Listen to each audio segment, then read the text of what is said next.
আরে মশা, তুমি আমাকে থাপ্পড় মারলে? আরে আমি তোমাকে মারিনি, তোমার গালে মশা বসছিল, ওকেই মারতে গেছিলাম। কোথায় মশা? এই যে। আরে গেল কোথায়? ওই তো চলে যাচ্ছে। আমাকে এখন জলদি মশা হয়ে ওকে ধরে নিয়ে আসতে হবে, না হলে এই বেবির ভুল ভাঙাতে পারবো না। কে কামড়াইছো আমার গার্লফ্রেন্ডকে? আমি কামড়াইছি, কি করবি তুই? আমি কিছুই করব না, কিন্তু তুমি যদি আমার গার্লফ্রেন্ডকে যে সরি না বলো তাহলে ও আমার সাথে সম্পর্ক রাখবে না। প্লিজ একটু বলে দাও না। ঠিক আছে বলে দেব, কিন্তু এর বদলে আমাকে 1 গ্লাস রক্ত দিতে হবে। আচ্ছা আমি দিয়ে দেব। চলো মশা ভাই বলো।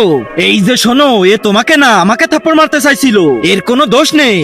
সরি বেবি, আমাকে মাফ করে দাও, আমি তোমাকে ভুল বুঝছিলাম।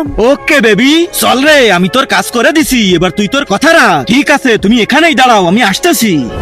এই যে এই নাও তোমার রক্ত, খাও এবার।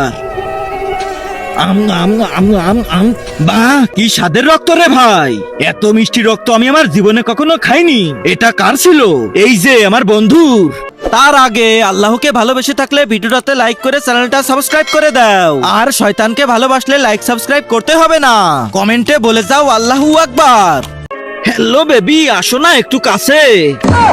থু থু থু, শালা তুই এটা কিসের রক্ত খাওয়াই দিলি?